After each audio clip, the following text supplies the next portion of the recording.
Pagdating sa kayamanan, talagang hindi maitatanggi na nangunguna ang mga Hudyo. Sa katunayan, maraming mga sikat na Hudyo ang mayaman, tulad na lang ni Sergey Brin, ang former president ng Google, Larry Ellison, ang former CEO ng Oracle, at Mark Zuckerberg, ang sikat na CEO ng Meta.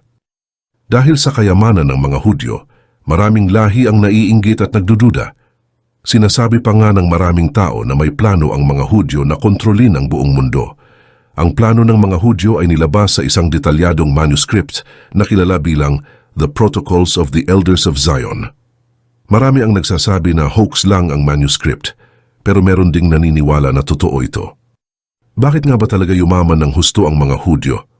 Anong mga industriya ang pinasok ng mga Hudyo at patuloy pa ba silang yumayaman sa gitna ng krisis na kanilang hinaharap ngayon?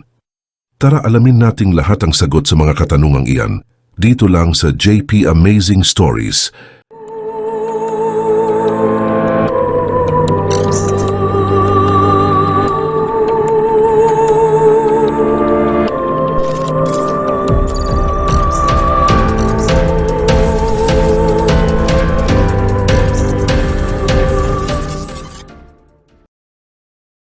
Noong unang panahon, maraming katakot-takot na pagsubok ang hinarap ng mga Hudyo. Napatalsik sila sa kanilang sariling bansa, inalipin sila ng mga imperyong tulad ng Roma, at talagang nalubog sa limot ang Jewish identity. Maraming Hudyo ang tumakas patungo sa Europa. Subalit di nila akalain na mas matinding dagok pa pala ang haharapin nila dito. Ang mga Hudyo sa Europa ay di pwedeng bumili o magkaroon ng lupa, kaya kailangan nilang maghanap buhay sa ibang paraan. Pinasok ng mga Hudyo ang iba't ibang larangan tulad ng siyensya, medisina, research at ang pinakasikat sa Hudaismo, ang pagpapahiram ng pera o lending. Dahil sa lending, lumago ang kayamanan ng mga Hudyo. Isang dahilan dito ay ang pagkakaroon ng interest rate sa kada loan transaction. Hindi ito magawa ng mga Kristiyano dahil taliwas ang lending sa turo ng Biblia. Sa katunayan, maging si Shakespeare ay gumawa ng karakter na nagsilbing reference sa mga Hudyo, ang sikat na lender na si Shylock. Sa paglipas ng maraming taon, pinasok na rin ng mga Hudyo ang banking. Mas lumago ang kayamanan ng mga Hudyo dahil maraming Kristiyano ang nangangailangan ng financial assistance. Noong medieval era kasi, maraming gera at explorations ang nangyayari sa iba't ibang parte ng mundo. Isa pang dahilan kung bakit mayaman ang mga Hudyo ay ang pagiging malapit nila sa isa't isa. Dahil sa diskriminasyon at pang-aaping sinapit ng mga Hudyo, natutunan nilang magtulungan sa lahat ng bagay. Tumibay ang pundasyon ng Jewish communities sa maraming parte ng mundo, at malaking porsyento sa isang Jewish community ay nakapag-aral ng maayos. Hindi rin tinago ng mga Hudyo ang pagiging business-minded. Kalakip din naman sa Torah ang kautusan na dapat ang mga Hudyo ay magaling magpalakad ng negosyo at maghawak ng pera. Stewardship ang tawag dito, kung saan ang kayamanan sa mundo ay hinahati para sa lahat. Naniniwala ang mga Hudyo na bawat tao ay may karapatang i-enjoy ang kanilang kayamanan. Maaruga at maawain din ang mga Hudyo sa kanilang kinasasakupan. Kapag mayroong nangangailangan ng tulong sa isang Jewish community, lahat ng mga nasa komunidad na iyon ay tutulong. Kung kailangang bigyan ng trabaho ang nangangailangan, gagawin iyon ng komunidad ng mga Hudyo. At kapag may bagong negosyo ang isang Hudyo, susuportahan din siya ng kanyang mga kaibigan at kabaro. Kumbaga, hindi talaga nangiiwan ang halos lahat ng mga Hudyo dahil alam nila ang pakiramdam ng tinatakwil.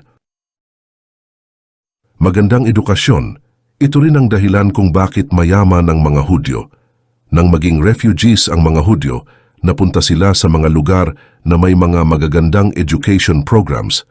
Seryoso ang mga Hudyo sa kanilang edukasyon, kaya marami sa kanila ang naging kilala sa iba't ibang larangan. Maganda rin ang generational values na pinapasa ng mga Hudyong magulang sa kanilang mga anak. Sa kabataan pa lamang ay tinuturuan na ang mga Hudyo ng financial education, saving, wealth education, at business management. Ang mga doktrinang ito ay hindi makamundo, ayon sa Torah. Bagkus tinuturo ng mga Torah doctrines na maging responsabling mamamayan ang mga Hudyo sa pamamagitan ng maayos na financial management. Bukod sa magandang edukasyon, magaling rin ang mga Hudyo sa pakikipagkilala o networking. Konektado ang mga Hudyo sa maraming tao, lalo na ang mga nagnenegosyo o nagpapatakbo ng community services. Dahil sa pagiging konektado, alam ng mga Hudyo kung sino ang pupuntahan sa panahon ng krisis o pangangailangan. Tinuturo rin ng Hudaismo na dapat maganda ang interpersonal relationships ng mga Hudyo para sa ikabubuti ng kanilang buhay. Hindi rin pinalampas ng mga Hudyo ang pagkakaroon ng investments. Investing ang isa sa mga pundasyon ng financial management at ito rin ang nagpalago sa yaman ng mga Jewish entrepreneurs. Gaano ba talaga kaunlad ang modern-day Israel? Ang Israel ay tahanan ng mahigit 9 milyon na Hudyo at ang bansa ay may malakas na ekonomiya kahit na napapalibutan ng mga kaaway. Wala ring natural na resources sa Israel at maliit ang kabuuang farmlands ng bansa. Kailangan pang mag-angkat ng enerhiya ang Israel sa Ehipto, kaya lalong tumaas ang gastos ng bansa. Mababa rin ang working population ng Israel, kaya konti lang ang napapasabak sa manufacturing. Ganun pa man, nakakapagtaka na mas mataas pa rin ang output ng Israel kumpara sa mga karatig na bansa. Sa katunayan, humigit kumulang na 4 na dekada ang nakaraan. Ang sitwasyon ng Israel ay katulad ng sitwasyon ng Turkey, Pakistan at Lebanon ngayon.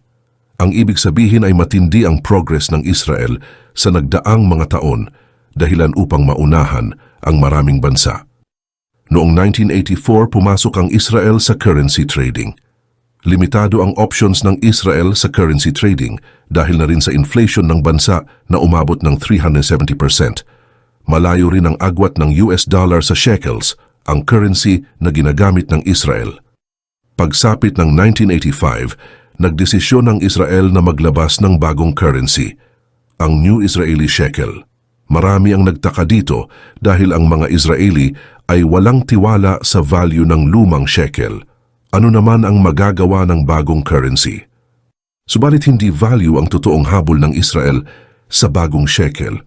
Gusto ng bansa na mapabalik ang tiwala ng tao sa bagong currency para na rin makabangon ang ekonomiya ng Israel. Binawasan din ng Israel ang nationwide expenditure nito. Ang pansamantalang sakripisyo ay kailangan para magbunga ang ekonomiya. Ginawa ring independent central bank ang Bank of Israel para ma-regulate ang rates ng bangko at magkaroon ng depensa laban sa inflation. Dahil dito, bumaba ang international value ng lumang shekel at tumaas naman ang value ng New Israeli Shekel. At pagsapit ng 1980, bumaba na sa 20% ang inflation ng Israel. Tumaas rin ang GDP ng bansa, halos malapit na sa GDP ng US. Naging makabuluhan din ang pagkadiskubre ng Israel sa offshore natural gas. Dahil sa natural gas, hindi na kailangan umasa pa ng Israel sa Egypt. Mayroon na silang natural energy source na magagamit sa manufacturing at exports. Nag-invest din ang Israel sa pagpapaganda ng turismo. Maraming foreigners ang naging interesado sa Israel. Nagplano ang mga foreigners na magtayo ng business sa bansa at ang iba naman ay pinili ang Israel na place of retirement. Pinaganda rin ng Israel leadership ang educational programs ng bansa. Dahil dito, gumanda ang estado ng edukasyon sa Israel at maraming matalinong professionals ang nakasama sa Israeli workforce. Dumami ang produkto ng Israel tulad ng semiconductors, uncut diamonds, manufacturing systems at advanced machines. Bumalik ang tiwala ng international companies sa Israel at nagtayo sila ng research facilities sa bansa. Hindi pinabayaan ng Israel ang progreso nito sa mga tamang industriya tulad ng technology, military tech development, science, research development, medicine, at manufacturing. Kumbaga alam ng Israeli leadership ang mangyayari sa isang bansang hindi progresibo. Taliwas sa akala ng marami, dumami pa ang private investors sa Israel nitong mga nakaraang taon dahil sa tax concessions at zero-interest loans. Bakit nga naman kukuha pa ang mga investors ng loan na may interes kung mapapahiram naman sila ng Israel na walang interes? Lumago pa ang ekonomiya ng Israel dahil sa pagdating ng mga negosyante at investors at ang mga binayad sa nationwide loans ay ginamit ng Israel sa marami pang upgrades. Sa ngayon, ang GDP ng Israel ay $488 billion. Tinagurian din na 15th most productive country ang Israel at totoong world leading sa maraming valuable na industriya. Ngayon nahaharap na naman ang Israel sa isa sa mga pinakamatinding pagsubok, ang digmaan laban sa Hamas at conflict sa Hezbollah, Lebanon at Syria. Nakaabang ang buong mundo sa mga posibleng mangyari. Alam ng marami na makapangyarihan ng Israel at kayang depensahan ng Israeli Defense Force ang mga borders ng bansa. Subalit mahihirapan pa rin ang Israeli Defense Force kapag sabay-sabay na umatake ang mga kalaban. Kahit na ilang mga leader na ng Hamas ang napabagsak ng Israel, patuloy pa ring nagpapakawala ng rockets ang mga grupo. Hindi rin nagpapatinag ang Hezbollah. Binobomba na rin nila ang mga Israeli positions sa norte. Sa kabila ng lahat ng problema, matatag pa rin si Prime Minister Benjamin Netanyahu at ang kanyang war cabinet. Maraming trump cards ang Israel, kabilang na ang mga carrier strike groups ng US na nakaposisyon sa Mediterranean. Sumusuporta rin sa Israel ang UK, Europe at India. Talaga namang nakahanda ang Israel kung sakaling lumala pa ang conflict sa Middle East. Maapektuhan kaya ang ekonomiya ng Israel dahil sa Middle East conflict? Sa isang anggulo, pwede nga namang maapektuhan ang ekonomiya ng Israel pero hindi masyadong matindi ang dagok. Tandaan natin na bumaba na ang inflation rate ng Israel at matatag ang GDP nito. Posible itong bumaba sa pagpasok ng 2024 dahil mababawasan ang confidence ng mga bigating investors. Makakaapekto rin ang pag-urong ng Saudi sa diplomatic deal nito sa Israel. Isa pang posibleng anggulo ang mismong pagbagsak ng liderato ng Israel. Maliit ang tsansang mangyari ito dahil sa intervention strategies ng US, UN, Russia, China at iba pang global powers. Mas posible pang magkaroon ng ceasefire bago tuluyang malugmok ang Israel. Pero kapag nangyari ito, makakaahon pa rin ng Israel. Matatag ang determinasyon ng mga Hudyo. Para silang apoy na mamamatay saglit pero muling sisiklab. Marami rin ang handang tumulong sa mga Hudyo kaya hindi magiging problem ang pagbangon. Ganito sana ang dapat na estado ng maraming bansa sa mundo. Ngayon alam nyo na kung bakit mayaman talaga ang Israel at mga Hudyo. Ano ang masasabi nyo sa katatagan ng mga Hudyo? Ilagay nyo ang inyong mga comment sa ibaba at abangan nyo ang sunod pa naming istorya dito sa JP Amazing Stories.